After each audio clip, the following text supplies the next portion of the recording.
एक बार की बात है, सीमापुर गांव में दो दोस्त रहते थे। आज उनका 12वीं कक्षा का रिजल्ट होता है। वो दोनों पढ़ाई में कुछ खास नहीं थे, इसलिए रिजल्ट वाले दिन वो दोनों ही घबराए हुए थे।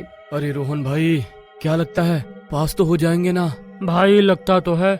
मैंने तो सारे पेपरों के नंबर घर पर जोड़ रखे हैं। 100 में से 33 ही बन रहे थे। अगर मास्टर ने 1-2 नंबर भी काट दिए तो दिक्कत हो जाएगी। हे भगवान, किसी तरह पास करवा दे, बस मेरे दोस्त रोहन को पास करवा दे। वाह भाई, तू इतना अच्छा कब से हो गया जो मेरे लिए दुआ मांग रहा है? अरे भाई, मैंने सारे पेपर तेरी चीटिंग करके ही तो किए हैं। अगर तू पास हो गया तो मैं भी हो जाऊंगा। फिर मास्टर रिजल्ट अनाउंस करते हैं और वो दोनों पास हो जाते हैं। अरे वाह वाह, पास हो गए मेरे भाई, आज तो मजा ही आ गया। हाँ भाई, शुक्र है भगवान का, स्कूल से जान छूटी। अब रोज सुबह सुबह उठना नहीं पड़ेगा। वो दोनों बहुत खुश होते हैं और अब पूरा दिन गांव में इधर उधर घूमते रहते हैं। फिर एक दिन राहुल सुबह देर तक सोता रहता है। अरे कमबख्त, 12 बज गए, अभी तक सो रहा है। चल उठ, जब से स्कूल खत्म हुए हैं तब से पूरा दिन बस आवारागर्दी करता रहता है। अरे माँ, अभी अभी तो इतनी मेहनत करके मैंने स्कूल पास किया है, अब मुझे थोड़ा आराम करने दो। कमबख्त, तू तो गलती से पास हो गया है, पता नहीं तुझे मास्टर ने पास कैसे कर दिया। फिर माँ की डांट से परेशान होकर वो घर से निकल जाता है और सीधा रोहन के घर पहुँच जाता है। रोहन, रोहन, अरे रोहन भाई कहाँ हो? हाँ, आ गया सुबह सुबह। खुद तो जिंदगी में कुछ करना नहीं चाहता और मेरे बेटे को भी बिगाड़ कर रखा हुआ है। अरे माँ, अब फिर से गुस्सा करने लग गए। देखो रोहन, 12वीं पास किए हुए अब 6 महीने हो गए, आगे क्या करना है तुमने कुछ सोचा भी है? अरे माँ, सोच लूंगा, अभी तो बहुत टाइम है। फिर वो दोनों घर से निकल जाते हैं और गांव में नदी के पास पेड़ के नीचे बैठकर बातें करने लगते हैं। राहुल भाई, स्कूल पास किए हुए अब 6 महीने होने वाले हैं। घर वाले अब बहुत डांटने लगे हैं, अब हमें कुछ करना होगा। हाँ भाई, बात तो सही कह रहे हो तुम। मेरे पास एक प्लान है, क्यों ना हम दोनों आगे की पढ़ाई के लिए दिल्ली चलें। एक बार गांव से निकल गए तो दिल्ली में खूब ऐश करेंगे। वहाँ हम दोनों को कोई रोकने टोकने वाला भी नहीं होगा। पूरा दिन आजादी ही आजादी होगी। मस्त प्लान है भाई, मैं आज ही माँ को दिल्ली जाने के लिए मनाता हूँ। फिर वो दोनों भागते हुए खुशी खुशी अपने घरों की तरफ जाते हैं और अपने माँ बाप को दिल्ली जाने के लिए मना लेते हैं। देखो रोहन, दिल्ली में अच्छे से पढ़ाई करना, अब तुम ही हमारी आखिरी उम्मीद हो। फिर वो दोनों दिल्ली जाने के लिए गांव से बस पकड़ लेते हैं। अब रोज पार्टी करेंगे भाई, अब रोज रोज की चिक चिक खत्म मेरे भाई। फिर रात भर बस में सफर करके वो दोनों दिल्ली पहुंच जाते हैं। फिर वो दोनों बॉयज हॉस्टल में रूम लेने जाते हैं। अब भाई साहब, हम दोनों को एक रूम चाहिए था, मिल जाएगा? हाँ मिल जाएगा, एक रूम का 10,000 लगेगा। अरे भाई साहब, ये तो बहुत महंगा है, थोड़ा कम नहीं हो सकता?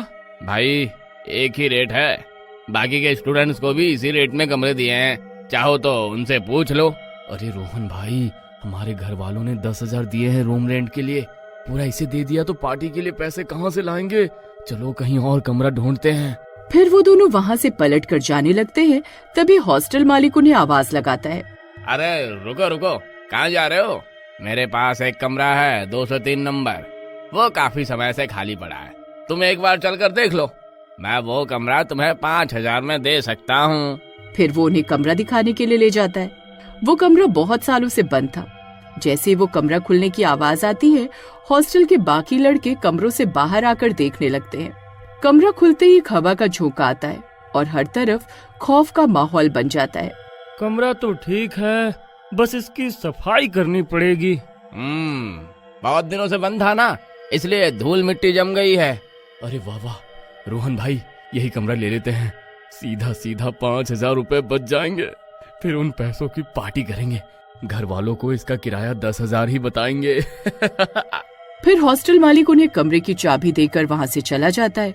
उसके वहाँ से जाते ही हॉस्टल के कुछ लड़के वहाँ आते हैं। भाई तुम ये क्या कर रहे हो? तुम जानते नहीं क्या इस कमरे के बारे में? भाई ये कमरा ठीक नहीं है। जब ये कमरा बंद था तब रात में कोई इस कमरे के आगे से भी निकलने की हिम्मत नहीं करता था। इस बंद कमरे से अजीब अजीब सी आवाजें सुनाई देती हैं। मेरी मानो तो ये कमरा वापस कर दो।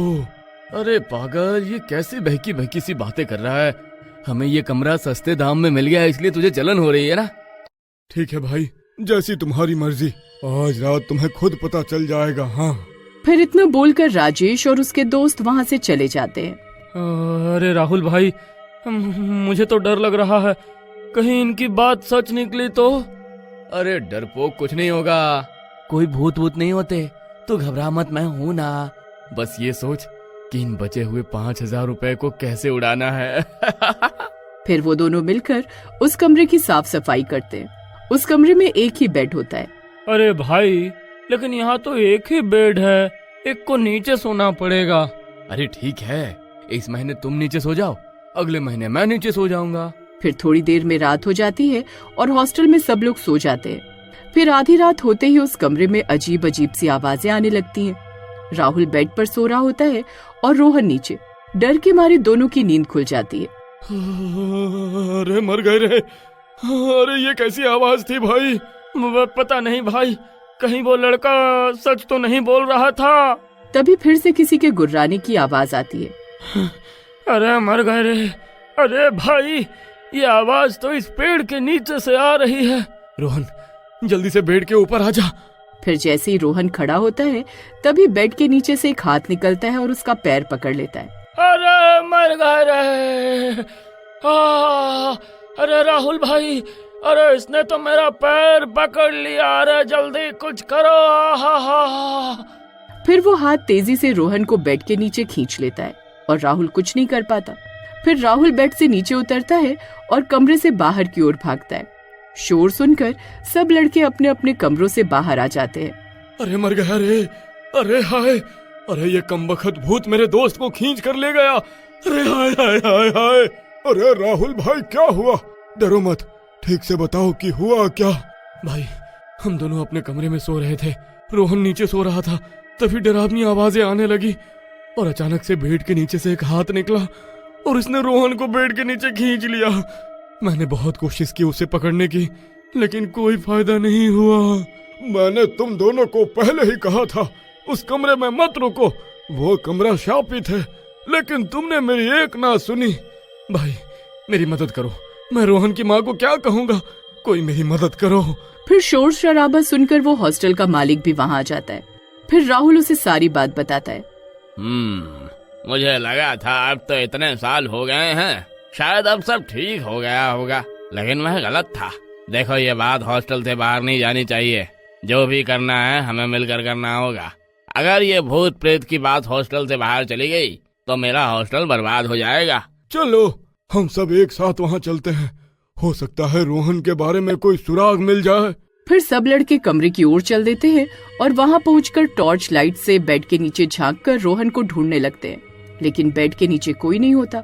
उस हाथ ने रोहन को बेड के नीचे ही खींचा था, मैं सच बोल रहा हूँ।